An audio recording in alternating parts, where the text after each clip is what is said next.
अभी कहता है कि मुझे बेचैन रहने की बीमारी है। अभी ये बात नहीं भी कहता तो भी मुझे ये बात मालूम थी। भटकने की फितरत लेकर पैदा हुए लोग अपना जेनेटिक स्ट्रक्चर कैसे बदल डालेंगे भला? अभी कहाँ बदला कि मैं बदल पाती? अभी तक मेरा यही आवेग, मेरी यही बेचैनी अभी को मुझसे जोड़े रखती थी। अभी नहीं बेचैनियों में वो शिकायतें ढूंढता रहता है। जब लिव इन ये है तो शादी क्या है? बच्चे पैदा करने की मजबूरी। मैं ना अब अभी की भाषा बोलने लगी हूं, और अभी मेरी लिव इन के खतरों में से सबसे बड़ा खतरा। मैं क्या सोचती रहती हूं उस पर मेरा भी बस नहीं चलता आजकल।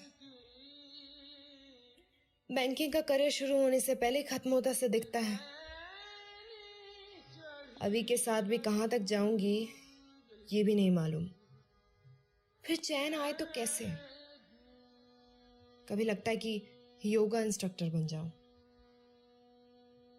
कभी लगता है लखनऊ वापस चली जाऊं और वहीं पे किसी छोटे से स्कूल में टीचर बन जाऊं। कभी लगता है कि माँ की बात मान लूं और शादी कर लूं। अभी से नहीं, बल्कि किसी नॉर्मल इंसान से जो मुझे नॉर्मल बच्चे दे सके, जिसके लिए खाना बनाते हुए और जिसके बच्चों के नाक पोंछते हुए मेरी उम्र का आधा हिस्सा निकल जाए। वो कैसी औरतें होंगी जो चैन से जीती होंगी? मैं लकड़ी का एक पुल पार कर स्कूल जाया करता था। आइजोल के उस सेंट्रल स्कूल में हिंदी बोलने वाले कम ही बच्चे थे। पता नहीं ऐसे कितने सेंट्रल स्कूल में पढ़ता रहा हूं। पता नहीं कितनों से दोस्ती हुई और कितने बिछड़ गए।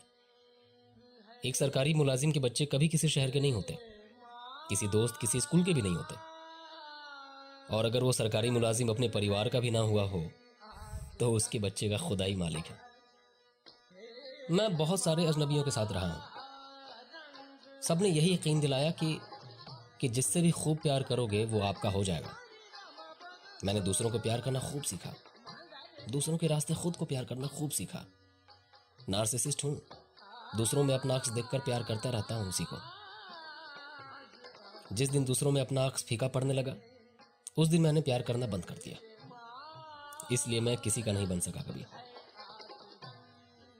मैं नैना का भी नहीं हो पाया, चाह कर भी। मुझे वो बहुत सारे चेहरे याद आ रहे हैं जो मेरे हो गए। वजह ताल्लुक और तर्क जुदाई के सबब भी याद आ रहे हैं। हम जिस तेजी से दूसरों से जुड़ने के बहाने ढूंढते हैं उस तेजी से अलग हो जाने के कारण भी खोज लेते हैं। इस बार बहाने और कारण दोनों नैना के खोजे हुए हैं।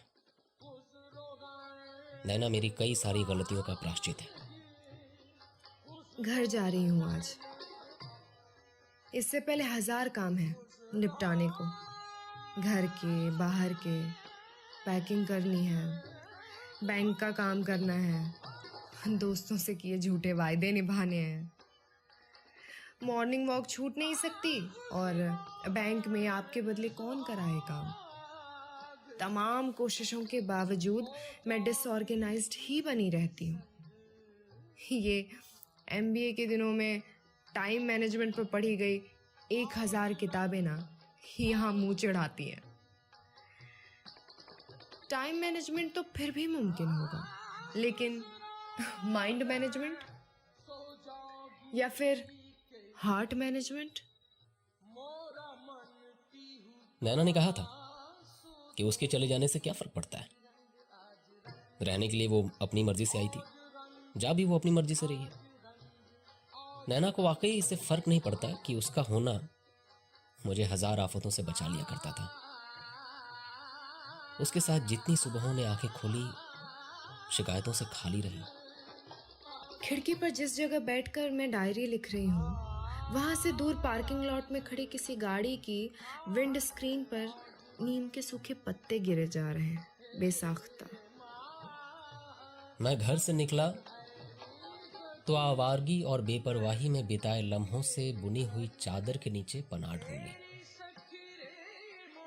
इतने सालों में उस चादर के नीचे मेरे साथ मेरी बेचैनियां बांटते जिस्मों के बारे में मैंने कभी सोचा ही नहीं। धूप आंख में चौली खेल रही है और फागुन अपने शबाब पर है।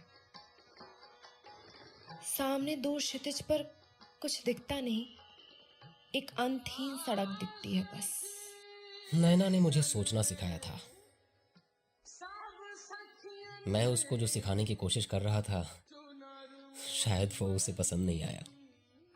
मैं घर लौटने के सफर पर जाने से पहले थक कर बैठी हूँ थोड़ी देर, और अभी के म्यूजिक सिस्टम पर आबिदा परवीन जाने क्या गा रही हैं।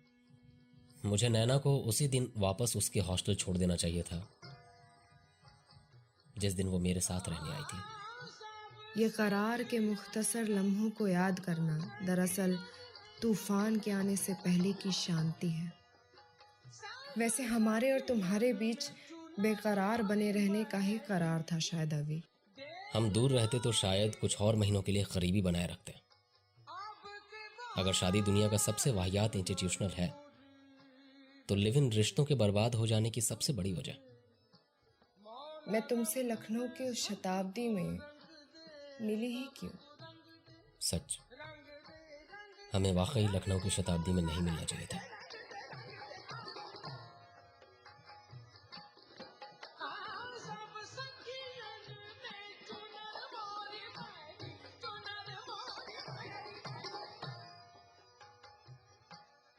सब सखियन में चुनर मोरी मैली, देख हसे नर नारी, अब के बहार चुनर मोरी रंग दे, रख ले लाज हमारी।